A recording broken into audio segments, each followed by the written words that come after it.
नमस्कार दोस्तों, मैं संदीप गौड़ आपके अपने YouTube चैनल संदीप गौड़ में आपका स्वागत करता हूं। बच्चों, आज इस वीडियो के माध्यम से मैं आपको मनोविज्ञान का एक बहुत ही महत्वपूर्ण टॉपिक कोहल वर्ग के बारे में बताऊंगा। मैं मनोविज्ञान के एक और टॉपिक जीन पैंजे के बारे में भी वीडियो बना चुका हूं, जो आपको YouTube पर मिल जाएगी। बच्चों, ये साइकोलॉजी का दूसरा टॉपिक है और जैसा कि मैंने एक टॉपिक जीन पैंजे, जिसकी वीडियो मैंने आप लोगों को दी थी पहले, जो बच्चे UP TET, C TET, H TET, Rajasthan TET, Uttarakhand TET, super TET, किसी भी टेट की परीक्षा को देंगे, अभी जैसे जुलाई में सीटेट की परीक्षा आ रही है, अगर आप उसमें देखोगे तो जीन पैंजे के, यह मैं 100% गारंटी के साथ कह सकता हूं, चाहे आप प्राथमिक का पेपर दें, चाहे तो आप जूनियर वाला पेपर दें, जीन पैंजे से संबंधित कम से कम 2 क्वेश्चन आपसे परीक्षा में अवश्य पूछेगा। जिन बच्चों ने हमारा YouTube चैनल अभी सब्सक्राइब नहीं किया है, वो YouTube पर संदीप गौड़, संदीप की स्पेलिंग SUNDEEP, संदीप गौड़ डालकर सर्च कर सकते हैं। आपको मेरा फोटो उस पे मिलेगा, आप उसे सब्सक्राइब कर सकते हैं।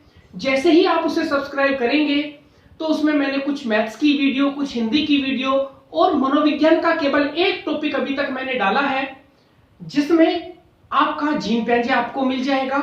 आज मैं दूसरे टॉपिक कोहल वर्ग के बारे में बात करूंगा। साथ ही साथ इस वीडियो में मैं आपको यह भी बताता हूं कि कल से आपको मैं 150 क्वेश्चन, 150 क्वेश्चन, वो क्वेश्चन कराऊंगा जिन्हें एक पार्ट्स में तो वो पूरे होंगे नहीं, कई पार्ट्स में पूरे होंगे। जो बच्चे जुलाई का सीटेट का पेपर देंगे उनके लिए है वह 150 क्वेश्चन, 150 क्वेश्चन बहुत ही महत्वपूर्ण है। वो 150 क्वेश्चन ऐसे क्वेश्चन होंगे जो पिछले 2011 से लेकर अब तक जितने सीटेट के पेपर हुए हैं उन सब में आए हुए क्वेश्चन, और प्यारे बच्चों, वही लिमिटेड क्वेश्चन है जो बार बार परीक्षा में पूछे जा रहे हैं। मैं वो 150 क्वेश्चन आप लोगों को 8 से 10 पार्ट्स की वीडियो में बना के दे दूंगा। इसीलिए जो बच्चे सीटेट या यूपी टेट या सुपर टेट की परीक्षा देना चाहते हैं वो चैनल को अवश्य सब्सक्राइब कर लें और पूरी वीडियो को अवश्य देखें, क्योंकि वो 150 क्वेश्चन गारंटी है कि उनमें से ही आपके 90% क्वेश्चन सीटेट की परीक्षा में मैथमेटिक्स के लग जाएंगे। वो मैं आपको दूंगा, कल से वो वीडियो आपको मिलनी स्टार्ट हो जाएगी। अभी मैं आप लोगों को ज्यादा समय बर्बाद नहीं करते हुए कोहल वर्ग के बारे में बात करता हूं। प्यारे बच्चों, जैसा कि आप जानते ही होंगे, कोहल वर्ग एक प्रसिद्ध मनोवैज्ञानिक थे और कोहल वर्ग बच्चे आप लोग जानते होंगे अमेरिका के प्रसिद्ध मनोवैज्ञानिक थे, जिन्होंने जीन पैंजे के नैतिक मुद्दों से प्रभावित होकर, हाँ गलत मत समझना, जीन पैंजे के नैतिक मुद्दों से प्रभावित होकर अपने अध्ययन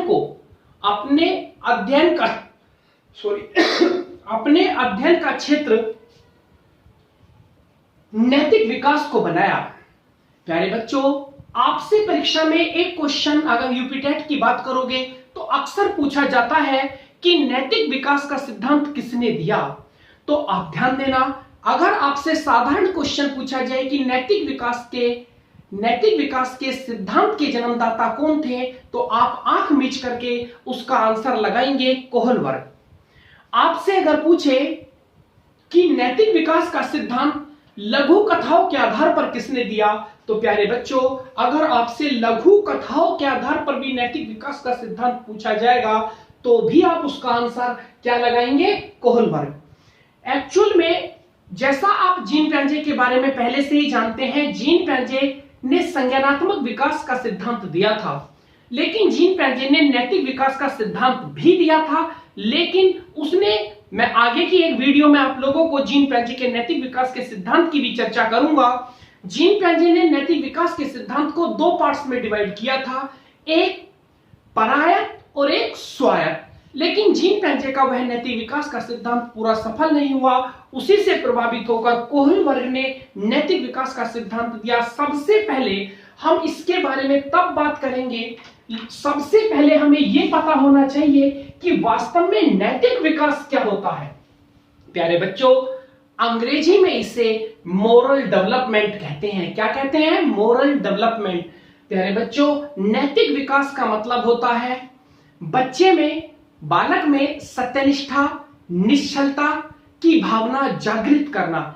ईमानदारी, सत्यनिष्ठा, निश्चलता की भावना जागृत करना ही क्या कहलाता है? नैतिक विकास। अगर साधारण भाषा में समझना चाहते हैं आप, मेरी साधारण भाषा में, तो आप समझ लो, झूठ न बोलना, चोरी न करना, छल कपट न करना, ये सब चीजें सिखाना ही नैतिक विकास है। कई बार परीक्षा में सीटेट में पूछा गया है कि मान के चलो आप कक्षा 4 के कक्षा अध्यापक हैं, आपकी कक्षा का कोई छात्र प्रतिदिन किसी दूसरे छात्र की कोई ना कोई वस्तु चोरी कर लेता है, तो एक अध्यापक होने के नाते आप उस बच्चे के अंदर, उस बालक के अंदर कौन से विकास को बढ़ाने की कोशिश करेंगे? तो प्यारे बच्चों, जैसा आप जानते हैं, बच्चा चोरी कर रहा है, इसका मतलब उसके अंदर कौन से विकास की कमी है? नैतिक विकास की कमी है। तो आप कौन सा विकास डेवलप करोगे? नैतिक विकास। तो आपको समझ में आ गया होगा कि नैतिक विकास क्या होता है। सत्यनिष्ठा की भावना, निश्चलता की भावना और ईमानदारी की भावना जागृत करना ही क्या है? नैतिक विकास। कोहल वर्ग ने नैतिक विकास का जब सिद्धांत दिया तो उन्होंने कहा कि नैतिक विकास किसी भी बालक का 3 अवस्थाओं से होकर गुजरता है। पहली अवस्था है पूर्व रूढ़िगत नैतिकता का स्तर, जिसकी ड्यूरेशन 4 वर्ष से लेकर 10 वर्ष तक है। दूसरी अवस्था है रूढ़िगत नैतिकता का स्तर, जिसकी अवधि 10 वर्ष से लेकर 13 वर्ष है।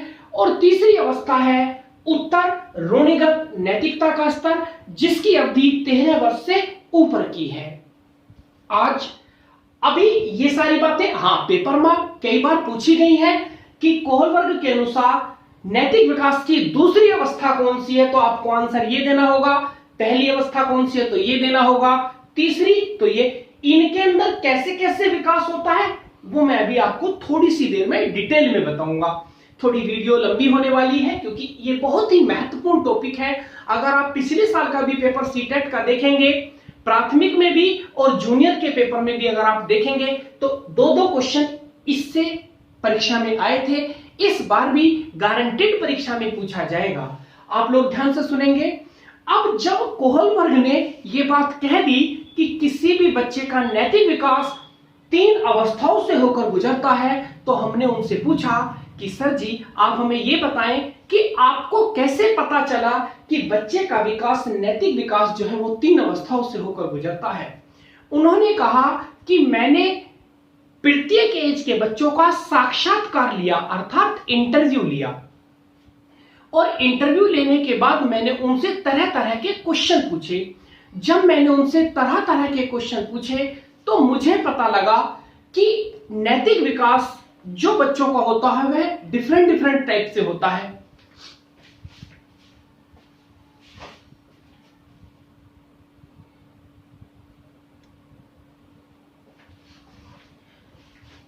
सॉरी बच्चों, थोड़ी सी प्रॉब्लम आ गई थी। अभी कंटिन्यू करते हैं। तो उन्होंने बताया कि मैंने भैया जी सभी बच्चों का इंटरव्यू लिया। हमने पूछा कैसे लिया, तो उन्होंने कहा वे करते क्या थे एक्चुअल में, वे बच्चों को छोटी छोटी कथाएं सुनाते थे, कहानी सुनाते थे, और जहां पर वे कहानियां सुनाते थे वहां पर वो प्रत्येक अवस्था के बच्चों को बैठा लिया करते थे, और अपनी कहानी सुनाने के बाद प्रत्येक अवस्था के बच्चों से उस कहानी से रिलेटिव कुछ क्वेश्चन पूछते थे। तो प्रत्येक, कोहल वर्ग कहते हैं कि प्रत्येक अवस्था का बच्चा उस क्वेश्चन का आंसर अलग अलग तरीके से देता था। इसी आधार पर मुझे पता लगा कि नैतिक विकास 3 अवस्थाओं से होकर गुजरता है। उनकी एक लघु कथा मैं आप लोगों को सुनाता हूं कि वो किस तरीके से लघु कथाएं सुनाते थे। प्यारे बच्चों ध्यान से सुनना। वो सभी अवस्थाओं के बच्चों को अपने जहां भी कथा सुनाना शुरू करते थे वहीं पर बैठा लिया करते थे। उन्होंने कहा कि प्यारे बच्चों, एक बार क्या होता है, एक व्यक्ति था उस व्यक्ति की पत्नी अत्यधिक बीमार हो जाती है और वो इतनी बीमार हो जाती है कि सभी डॉक्टरों से उसका इलाज कराने के बाद डॉक्टर्स उसे लाइलाज कर देते हैं और कह देते हैं कि अब आपकी पत्नी जीवित नहीं बचेगी।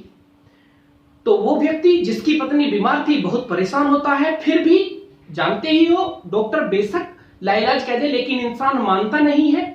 फिर वो ऐसे इधर उधर घूमते रहे, लोगों से पूछते रहे। तो अचानक से किसी एक डॉक्टर ने कहा कि आपकी पत्नी बच सकती है, आपको अगर ये वाली दवाई मिल जाए। किसी एक पर्टिकुलर दवाई का नाम उन्होंने बता दिया। अब जिस व्यक्ति की पत्नी बीमार थी वो उस दवाई को ढूंढते ढूंढते सारे में घूमता रहा, तो एक केमिस्ट के पास केमिस्ट की दुकान पर वो दवाई मिल गई। जब वो केमिस्ट की दुकान पर दवाई मिली तो उस केमिस्ट से उन्होंने कहा कि भाई हमें ये दवाई आप दे दो। उन्होंने अपनी सारी मजबूरी बताई, लेकिन केमिस्ट ने कह दिया कि भैया मैं तो इसे अपनी मुंह मांगी कीमत में दूंगा। उनके पास पर्याप्त पैसे थे नहीं, जिस व्यक्ति की पत्नी बीमार थी। उन्होंने कहा कि भाई थोड़ा कम में दे दो, उधार दे दो। उस केमिस्ट ने बिल्कुल मना कर दिया। उसने लोगों से पैसे मांगे, यार दोस्त अपने रिश्तेदारों से, लेकिन पर्याप्त धन नहीं जुटा पाया। तो फिर वो केमिस्ट के पास 2-3 बार गया। तीसरी बार में जब गया तो उसने कहा कि भाई जो जितने में तुम्हें देनी है दे दो, लेकिन मेरे पास जो धन है आप उसे अभी ले लो और बाकी का धन मैं आपको खाते कमाते जैसे ही मेरी पत्नी ठीक होगी थोड़े दिन बाद मैं आपको दे दूंगा। लेकिन वो केमिस्ट मना कर देता है, कहता है कि मैंने इस दवाई की खोज ही की थी, अच्छा पैसा कमाने के लिए मैं उधार नहीं दूंगा। तो वो व्यक्ति परेशान होकर अपने घर वापस आ जाता है। जब वो अपने घर वापस आ जाता है तो वो अब रात को अचानक से उठता है और उठने के बाद अपने छेनी हथौड़े उठाता है और रात को जाकर उसकी दुकान का ताला तोड़ता है और दुकान का ताला तोड़ने के बाद उस दुकान में से दवाई चोरी कर लेता है और चोरी करने के बाद उस दवाई को अपनी पत्नी को खिला देता है, जिसके कारण उसकी पत्नी स्वस्थ हो जाती है। अब इस कहानी को सुनाने के बाद वो सबसे पहले बाल्यावस्था के बच्चों से और शैशवावस्था के बच्चों से क्वेश्चन पूछते हैं। प्यारे बच्चों, आप क्वेश्चन का आंसर जो मैं पूछूंगा आप बिल्कुल बाल्यावस्था के बन के देना। वो कहते हैं कि बाल्यावस्था के और शैशवावस्था के बच्चे बताएंगे क्या उस व्यक्ति ने दवाई चोरी करके सही किया। तो वो बच्चे बाल्यावस्था, क्योंकि बाल्यावस्था और शैशवावस्था में समझाया जाता है कि चोरी करना पाप है, तो वो आंसर देते हैं कि नहीं जी, उसने चोरी कर बिल्कुल गलत किया, क्योंकि चोरी करना तो पाप होता है। अब वही क्वेश्चन वो किशोरावस्था के बच्चों से पूछते हैं। जब वो किशोरावस्था के बच्चों से क्वेश्चन पूछते हैं तो किशोरावस्था के बच्चों को इतना पता होता है पहले से ही कि कौन सी चीज कहां पर गलत है और कहां पर सही है। क्योंकि चोरी करना पाप होता है, बिल्कुल सही बात है, लेकिन कई स्थानों पर चोरी करना सही भी होता है। तो किशोरावस्था के बच्चों ने उसका आंसर दिया कि सर उन्होंने चोरी कर कोई गलती नहीं की। किसी की जान बचाने के लिए अगर चोरी करनी पड़ जाए या थोड़ा बहुत झूठ बोलना पड़ जाए तो वो कोई गलत नहीं होता। इसी आधार पर कोहलबर्ग कहते हैं कि किसी भी बालक का नैतिक विकास 3 अवस्थाओं से होकर गुजरता है। और जो तीनों अवस्थाएं मैंने बोर्ड पर लिख दी हैं, आप चाहे तो लिख लो, चाहे तो स्क्रीनशॉट ले लो। अब मैं इनके बारे में बताता हूं 3 अवस्थाएं कौन कौन सी हैं। पहली अवस्था है प्यारे बच्चों पूर्व रूढ़िगत नैतिकता का स्तर। पूर्व रूढ़िगत नैतिकता का स्तर 4 से 10 वर्ष के बीच का होता है। पूर्व रूढ़िगत नैतिकता का स्तर, इसमें कोहलबर्ग कहते हैं कि इस अवस्था में बालक जैसा और लोगों को करते हुए देखता है, जैसा उसे और लोगों से सुनने के लिए मिलता है, मतलब उसकी नैतिक तर्कना अपने पर डिपेंड नहीं होती। जिस चीज को दूसरे लोग गलत बता देते हैं उसे वह गलत मानने लगता है, और जिस चीज को दूसरे लोग सही बता देते हैं उसे वह सही मानने लगता है। तो ये हुई पूर्व रूढ़िगत नैतिकता का स्तर। और वो कहता है कि इसके अंदर जो नैतिक विकास होता है इन 2 कारणों से हुआ, दंड एवं आज्ञाकारिता। मतलब कि अगर वो कोई कार्य गलत नहीं करता है तो उसके पीछे दंड एवं आज्ञाकारिता, मतलब कि डर का भाव और आदेश का भाव है। पिछले साल क्वेश्चन यही पूछा गया था पेपर में। दूसरा साधनात्मक सापेक्षवादी, मतलब उसके सामने जैसे साधन उपस्थित किए जाते हैं। दूसरी स्टेज है रूढ़िगत नैतिकता का स्तर। इसमें वो दूसरों की बात समझ ले, सुनता है, लेकिन सुनने के बाद वह सोचने समझने लायक हो जाता है और वो खुद से भी सोचता है कि कौन चीज गलत है और कौन चीज गलत है। इस अवस्था में बालक सोचता है कि प्रत्येक वह कार्य सही है जिससे दूसरे की हेल्प होती हो, दूसरों की सहायता होती हो। यह थी आपकी रूढ़िगत नैतिकता का स्तर। तीसरा स्तर क्या है? उत्तर रूढ़िगत नैतिकता का स्तर।